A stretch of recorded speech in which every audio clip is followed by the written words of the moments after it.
You promise, কিন্তু ঘটনা তো ঘটতে হবে পার্লামেন্টে। পার্লামেন্টে আপনি কি মানে যদি না যান আপনি কিভাবে এটা করবেন? হলো আমরা কিন্তু বিএনপিকে আগে দেখছি, আমি একদম স্পষ্ট মনে করতে পারি যে 2001 সালে বিচার বিভাগ আলাদা করার ক্ষেত্রে সব কিছু নিয়ে রেডি ছিলেন ব্যারিস্টার সৈয়দ ইশতিয়াক আহমেদ, সেই সময়কার আইন উপদেষ্টা, কিন্তু তাকে জানানো হয়েছিল যে এটা বিএনপি গভর্নমেন্টে গিয়ে এটা করবে, পার্লামেন্টটা করবে। 5 বছর এটা করে নাই, ফ্যাক্ট রিমেন্স। এখন আমি যদি 90-এর গণ আন্দোলনের তুলনা দেই, যেই তুলনা আপনি অনেকবার দিচ্ছেন, আপনারা আমি শুনি, সেইটার ক্ষেত্রেও সেটা আসলে করতে পারে না। এখন বিএনপি ক্ষমতায় গিয়ে যেগুলির ব্যাপারে একমত হয়েছে সেগুলি যে করবে, সেইটা আমরা মানে এত বড় নদীতে আমরা নৌকাটা বাঁধবো কেমনে? মানে আমরা তো আর এটা বিশ্বাস করতে পারি না। মানে আচ্ছা, what is your other option?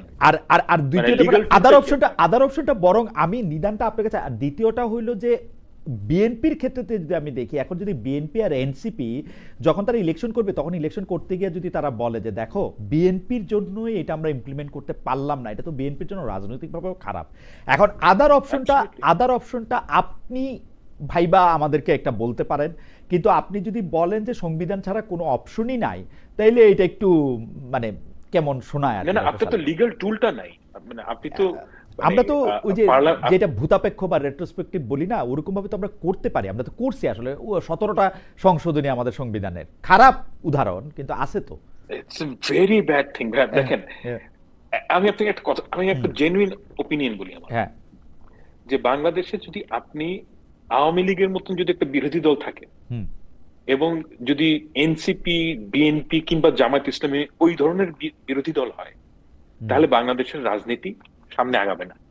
একটা ডেমোক্রেসি হচ্ছে কি অনেক বড় ব্যাপার হচ্ছে কালচার। ডেমোক্রেসির সবচেয়ে বড় ব্যাপার হচ্ছে জেন্টলম্যানস এগ্রিমেন্ট। আপনি যদি সারাক্ষণ ঝগড়ার মোডে থাকেন, আপনি কিচ্ছু অ্যাচিভ করতে পারবেন না, নাথিং। কারণ কথা হচ্ছে যে আপনি সংবিধানে সবকিছু লিখে দিতে পারেন, কিন্তু ওটাকে যদি আপনি ওটা যে মানবেন, এটা কিন্তু এসেনশিয়ালি একটা জনগোষ্ঠীর পলিটি হয়ে ওঠার একটা নিদর্শন। এই যে পলিটি হওয়ার জন্য আপনাকে তো সব পক্ষকে মানে আপনি তো প্রথম স্টেপ হয় ডিস্ট্রাস্ট। আপনি কিচ্ছু অ্যাচিভ করতে পারবেন না, এটা গ্যারান্টিড। এবং আমি মনে করি যে 2001 সালের বিএনপি আর এখনকার বিএনপি এক বিএনপি না। Reality has changed. ঠিক সেভাবে 2001 সালের জামায়াত ইসলামী এখনকার জামায়াত ইসলামী না।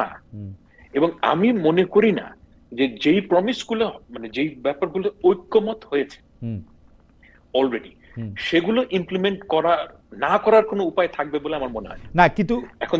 কিন্তু ডক্টর সালাম, আপনার কাছে মনে হয় না যে এই যে লিগ্যাল যে কোনো টুল নাই, বা লিগ্যাল টুলের ব্যাপারে শুধুমাত্র বিএনপি যে কনসার্ন হইতেছে, এইটা কেন? মানে লিগ্যাল টুল যদি না থাকে, আমরা যদি এটা জোর করে করি, এটা যদি খারাপ একটা প্রেসিডেন্স হয়, এটা তো এনসিপিরও বোঝার কথা, এটা তো জামাত ইসলামীরও বোঝার কথা। এনসিপি বা জামাত ইসলামী লিগ্যাল টুলটা না থাকা সত্ত্বেও এটা করতে বলতেছে, বিএনপি কেন সংবিধানকে বাঁচানোর জন্য, সংবিধানের মর্যাদা সুমহান রাখার জন্য এত বেশি ব্যস্ত এখন? ইট ইজ নট অ্যাবাউট সংবিধানের মর্যাদা, ইট ইজ অ্যাবাউট হচ্ছে আপনি যদি দেখেন NCP is not going to form the government, that is the reality. মানে আমরা অনেকভাবে বলতে পারি, বাট রিয়ালিটি এরকমই। এখন এনসিপি যারা গভর্নমেন্ট ফর্ম করবে না, তাদের জন্য অনেক ধরনের কথা বলা সম্ভব। যখন আপনি অ্যাকচুয়ালি গভর্নমেন্ট রান করবেন, তখন আপনি খেয়াল করবেন যে অনেক জিনিস কাজ করা যায় না। আপনি সরকার যদি ফর্ম করতে না হয়, তাহলে আপনি বলতে পারেন ইন্ডিয়াকে খায়া দাও, ভাঙ্গা দাও, সবকিছু। কিন্তু যখন আপনি অ্যাকচুয়ালি রান করবেন government, then you will see the reality is difficult.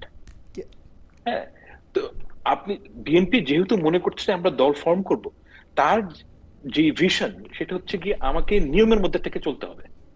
এবং this is something that we should actually accept, যে আপনি যেটা নিয়মের মধ্যে থাকাটা খুব জরুরি একটা জিনিস। না ডক্টর সালাম, আমি একটু ভাঙ্গা বলি, মানে ধরেন আপনার থেকে ধার নিয়ে বলি, আপনি 749টা বিষয়ে আপনি একমত হয়েছেন, এখন 749 বিষয়টা আপনি করবেন।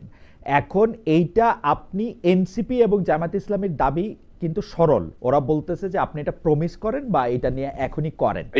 হ্যাঁ, এখন আপনি এটা প্রমিস করতেছেন যে এটা আপনি করবেন, এটা যদি এখন সংবিধানে আপনি ওরা যেমনি চাইতেছে এমনি চাইতে করতে, তারপরে গিয়ে আপনি সরকার গঠন করলেন, তারপরে এটা আপনি মাইনে নিতে, আমার মনে হয় না অত বড় অসুবিধা থাকা দরকার।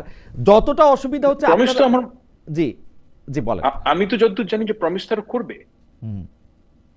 প্রমিস, কিন্তু তারা প্রত্যেকটা প্রমিস করবে না। যেই কয়টা বিষয় তারা ঐক্যমতে পৌঁছেছে সেগুলো তারা প্রমিস করবে। এবং সংবিধানে ওই কয়টার ব্যাপারেই কথা হইতেছে, কিন্তু ওই কয়টার ব্যাপারে না। এখন ব্যাপারটা হচ্ছে কি যে বিএনপি প্রমিস করতেছে যে এই কয়টা তারা করবে, কিন্তু তারা আবার পাশাপাশি বলতেছে আমরা ইমপ্লিমেন্ট করব নতুন সরকার আসার পরে। এইখানে আমাদের মধ্যে একটু সন্দেহ দেখা দিচ্ছে। আমরা মনে করতেছি যে there is no other way। আমি তো দেখি না যে আপনি কিভাবে কাজটা করবেন, কারণ আপনি তো পার্লামেন্ট যদি না থাকে। আমি প্রেসিডেন্সিয়াল অর্ডার দিয়ে করে নিব এটা, এখন পরে পার্লামেন্টে এটা ঠিক করে নিব, পরে পার্লামেন্টে ঠিক করে নিব। Ordinance, it's just an ordinance. হ্যাঁ, অর্ডিন্যান্স করে আমি বদলাই নিব, কি আর সংবিধান একটা বই খাতা, আমি এটা অর্ডিন্যান্স দিয়েই করে নেব, পরে গিয়ে পার্লামেন্টে গিয়ে এটা ঠিক করব। দেখেন অর্ডিন্যান্সের, আমি জানি না অর্ডিন্যান্সের তো সানসেটিং হয় সম্ভবত, মানে 5 বছর 6 বছর পর। এখন যদি সানসেটিং, আমি ঠিক বাংলাদেশের সময়টা জানি না মানে এক্স্যাক্টলি কখন সানসেটিং হয়। এখন সাপোজ আপনি একটা অর্ডিন্যান্স করলেন, আমি এটা পার্লামেন্টে মানে আপনি প্রমিসটাকে গুরুত্ব কম দিচ্ছেন as opposed to legal document. আমি ঠিক উল্টাভাবে দেখি। আমি মনে করি বাংলাদেশের জনগণকে প্রমিস করাটা, এইটার যে ওজন সেটা হচ্ছে গিয়ে একটা পিস অফ পেপারের থেকে অনেক বেশি। হ্যাঁ, এবং ওই জায়গাটায় যদি আপনি বিএনপি কে বলেন কিংবা জামায়াত ইসলামীকে বলেন এবং এনসিপি কে বলেন, তিনজনকে যদি বলেন যে আমরা ঐক্যমত্যের জায়গাটা আমরা তিনজনই প্রমিস করবো যে এই কয়টা জায়গা যেই ক্ষমতায় আসুক। ডক্টর সালাম, আমি প্রবলেমটা কোথায় দেখি জানেন? আপনার কথা থেকে বলি। আমি প্রবলেমটা দেখি এনসিপি এবং জামাত ইসলাম কিন্তু মনে করতেছে তারা সরকার গঠন করবে না, সরকার গঠন করবে হচ্ছে বিএনপি। সেজন্য বিএনপির প্রমিসটার চেয়েও গুরুত্বপূর্ণ হচ্ছে লিগ্যাল ইনডাইটমেন্ট। এখন আপনি যদি এটা না করেন, এনসিপি এবং জামাত ইসলামের এটা ভাবার যথেষ্ট কারণ আছে। বিএনপি যখন 270টা বা 170টা বা 151টা সিট নিয়েও আসবে, তখন ও এটাকে পিছাতে থাকবে, বলবে না, করবে না, নানা কারণ দেখাবে, মানে করতে পারে আর কি ইচ্ছা করলে। কোর্স করতে পারে, এবং যদি বিএনপি করে বাংলাদেশের মানুষ বিএনপির এগেইনস্টে যাওয়া উচিত। দিস ইজ বাংলাদেশের মানুষ তার এনার্জি নাই। 15 বছর শেখ হাসিনার বিরুদ্ধে জুলাই আগস্টে এত রক্ত টক্ত দিয়ে আর এনার্জি নাই তো। ওয়েল, দমে গেলে চলবে না। তো সারা জীবন আমরা এগুলিই করতে থাকবো। আচ্ছা যাও, ডক্টর সালাম আপনার বক্তব্য পরিষ্কার। আমি একটু আরেকটা প্রসঙ্গে আপনাকে একটু প্রশ্নটা করে রাখতে চাই, আপনি যদি এর পরে একটু জবাব দেন, মানে আমরা আবার একটু জনাব পাটোয়ারির কাছ থেকে হয়ে আসার পর জবাব দেবো, আপনি শুরুটাও করতে পারেন। সেটা দেখলাম যে আমরা কিন্তু এটা দেখেছিলাম যে বিএনপি নেতাদের দ্বিতীয় প্রজন্মকে দিয়ে একটা প্রেসার গ্রুপ তৈরি করে আসলে বিসিবি নির্বাচনী বৈতরণী পার হতে চেয়েছিলেন বাংলাদেশ ক্রিকেট টিমের সাবেক অধিনায়ক তামিম ইকবাল, কিন্তু সরকারের কর্তৃত্ব ব্যবহার করে মূলত সেইটা আবার ঠেকালেন ক্রীড়া উপদেষ্টা জনাব আসিফ মাহমুদ সজীব ভূঁইয়া। বিএনপি ক্ষমতা হলে যে দেশে ক্রীড়াঙ্গন সহ বিভিন্ন ক্ষেত্রে দলীয়করণ, স্বজনপ্রীতি, পরিবারতত্ত্ব কায়েম হবে, বিএনপি নেতাদের দ্বিতীয় তৃতীয় প্রজন্মের খবরদারি বাড়বে, সেই আলামত কি স্পষ্ট হলো, নাকি বিসিবির উপরে যে সরকারের কন্ট্রোল বেশি, অর্থাৎ আসিফ মোহাম্মদ সজীব ভূঁইয়ার কন্ট্রোল বেশি, সেইটা প্রতিষ্ঠিত হলো? আপনি এটাকে দেখতেছেন কিনা, দেখলে কিভাবে দেখতেছেন? মানে এটার মধ্যে একটা পুরোপুরি স্পোর্টস মিশ্রিত, এটার মধ্যে একটা পুরোপুরি হারজিত আছে। এই মুহূর্তে আসিফ মোহাম্মদ সজীব ভূঁইয়া 2-1 গোলে এগিয়ে আছেন বলে মনে হচ্ছে আমার কাছে। আমি উত্তর দিব না, একটু যদি শুরু করেন আর কি। আমি মানে এটার যে ইন্টারনাল পলিটিক্স, সেখানে কমেন্ট করাটা ঠিক হবে না। ইন্টারনাল পলিটিক্সটা কি, কারণ আমি এই ইন্টারনাল পলিটিক্স এর মধ্যে আমি এটার বিভিন্ন ধরনের খবর শুনি এবং আমি অ্যাকচুয়ালি শিওর না যে ইন্টারনাল পলিটিক্সটা কি। তবে একটা বিষয় হচ্ছে কি যে মানে বিএনপির ব্লেসিং নিয়ে যারা এখানে আসতে চাচ্ছে, আর অন্যদিকে হচ্ছে সজীব ভূঁইয়া, এদের মধ্যে একটা টাসাল আছে। এবং এই টাসালটা, তবে একটা কথা কি যে তামিম তো কোনো বিএনপি নেতার সন্তান না, কিন্তু সে বিএনপির ব্লেসড, বিএনপির তার প্রতি মানে ব্লেসিং আছে, সে দলও করেন। এখন কথা হচ্ছে যে এই যে টাসেলটা, এই টাসেলটা এইভাবে না দেখে আপনার একটা জিনিস দেখা দরকার।